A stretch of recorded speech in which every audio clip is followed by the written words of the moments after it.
Hello అందరికీ శ్రీరామనవమి శుభాకాంక్షలండి.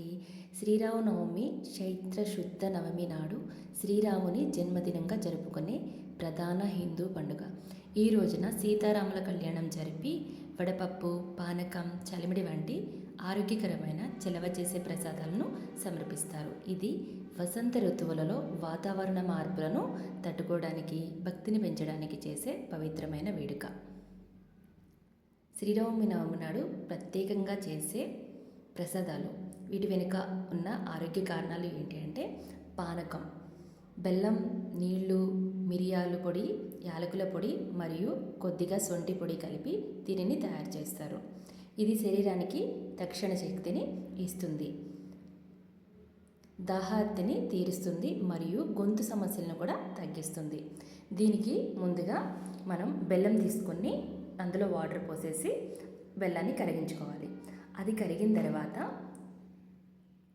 ఒక bowl తీసుకొని అందులోకి మనం వడకట్టుకొని ఒక గ్లాస్ బెల్లానికి వచ్చేసి ఒక 4 గ్లాసెస్ వాటర్ని వేసుకోవాలి. అందులోకి మిరియాలు అండ్ యాలకులు వీటిని మ్యాష్ చేసుకొని ఇందులో వేసుకోవాలి. అలానే ఇందులో వచ్చేసి సొంటి పొడి ఉంటుంది కదా, సొంటి పొడిని కూడా కొద్దిగా యాడ్ చేసుకోవాలి. అలానే కొద్దిగా ఒక పించ్ ఆఫ్ సాల్ట్, అలానే కొద్దిగా పచ్చికర్పూరం కూడా వేసుకుంటే దీని ఫ్లేవర్ చాలా బాగుంటుంది. యాక్చువల్లీ నాకు ఇవన్నీ దొరకలేదు. ఇప్పుడు ప్రజెంట్ రాజస్థాన్లో ఉన్నాం కాబట్టి ఇక్కడ కొన్ని దొరుకుతాయి, కొన్ని దొరకవు. సో నాకు దొరకపోవడంతో నేనైతే బెల్లం వాటర్లో లైట్గా పించ్ ఆఫ్ సాల్ట్ అండ్ మిరియాలు అండ్ యాలకులు మాత్రమే నేను యాడ్ చేసుకున్నాను. ఇప్పుడు రెండో వచ్చేసి చలిమిడి, పచ్చి చలిమిడి. బియ్యం పిండి, బెల్లం పాకం కలిపి చేసే ఈ ప్రసాదం సాంప్రదాయంగా చాలా ప్రాముఖ్యమైనది. ఇది కూడా మన శరీరానికి చాలా చలవ చేస్తుంది.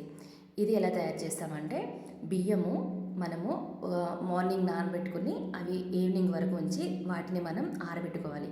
ఆరబెట్టుకున్న తర్వాత వాటిని మిక్సీ పట్టుకొని దాన్ని జల్లించుకొని, పలుకులు లేకుండా జల్లించుకొని ఆ పౌడర్ రెడీ చేసుకొని ఆ పౌడర్లోకి, ఆ బియ్యం పిండిలోకి కొద్దిగా బెల్లం పౌడర్, అలానే కొద్దిగా ఇలాచి, అలానే ఎండు కొబ్బరి ముక్కలు, కొద్దిగా నెయ్యి, ఒక 2 స్పూన్స్ నెయ్యి వేస్తున్నాను నేను.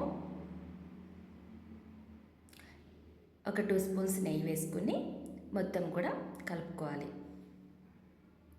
ఇది మొత్తం కలుపుకుంటే కనుక దీనికి ఇంకా వాటర్ కూడా అవసరం లేదు మ్యాక్సిమం, ఎందుకంటే ఆల్రెడీ మనకి బెల్లం పౌడర్ వేసాం కాబట్టి ఇది మొత్తం సరిపోతుంది. ఎండు నెయ్యి అండ్ బెల్లం పౌడర్ మనకి ఈ చలిమిడికి సరిపోతుంది. ఒకవేళ కావాలి అనుకుంటే కనుక ఒక 2-3 డ్రాప్స్ వాటర్ కూడా వేసుకొని మీరు కలుపుకొని మనం చలిమిడి బుద్దని రెడీ చేసుకోవచ్చు.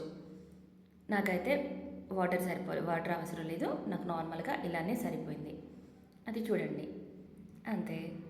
బెల్లం చలిమిడి కూడా రెడీ అయిపోయింది. ఇది పచ్చి చలిమిడి కూడా రెడీ అయిపోయింది. ఇంకా నెక్స్ట్ వచ్చేసి మనం వడపప్పు వచ్చేసి నానబెట్టిన పెసరపప్పులో దీన్ని తయారు చేస్తారు. ఇది శరీరానికి అత్యంత చలవ చేస్తుంది, వేసవి తాపాన్ని, వడదెబ్బను తగ్గించేస్తుంది. సో అందుకని చెప్పేసి మనము వడపప్పు, చలిమిడి, పానకం ఈ 3 మనం ప్రత్యేకంగా ఈరోజు మనం ప్రసాదాలుగా సమర్పించుకుంటాము. అలానే మనకి ఇంకా కావాలి అనుకుంటే కనుక నేనైతే ఇంకా టూ ప్రసాదాలు కూడా చేశాను. ప్రసాదాలు నార్మల్గా చేశాను. ఇంకా నేను వచ్చేసి గారెలు అండ్ పులిహోర కూడా నేను రెడీ చేసుకున్నాను. మామిడికాయ పులిహోర చేశాను అండ్ గారెలు కూడా చేశాను. శ్రీరామనవమి విశిష్టత ఏంటి అంటే సీతారాముల కళ్యాణం.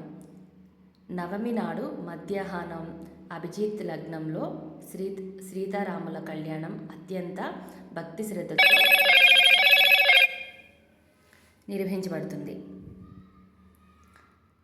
ఆరోగ్యం. పూర్వీకులు పండుగలను, ఆహారపు అలవాట్లను, ఋతువులను అనుసరించి రూపొందించారు. వడపప్పు, పానకం వేసవిలో శరీరానికి నీటి శాతం తగ్గించకుండా ఆరోగ్యంగా ఉంచడానికి సహాయపడతాయి. అలానే రామతత్వం. రాముడు ధర్మానికి, సత్యానికి, ఆదర్శవంతమైన జీవానికి ప్రతీకగా నిలుస్తాడు. ఇంతే అండి. మరి నేనైతే ఇవైతే రెడీ చేశాను. మీకు కనుక ఈ వీడియో నచ్చినట్లయితే తప్పకుండా లైక్ చేయండి, షేర్ చేయండి, అందరూ కూడా సపోర్ట్ చేయండి. Thank you for watching. అందరికీ నమస్కారం.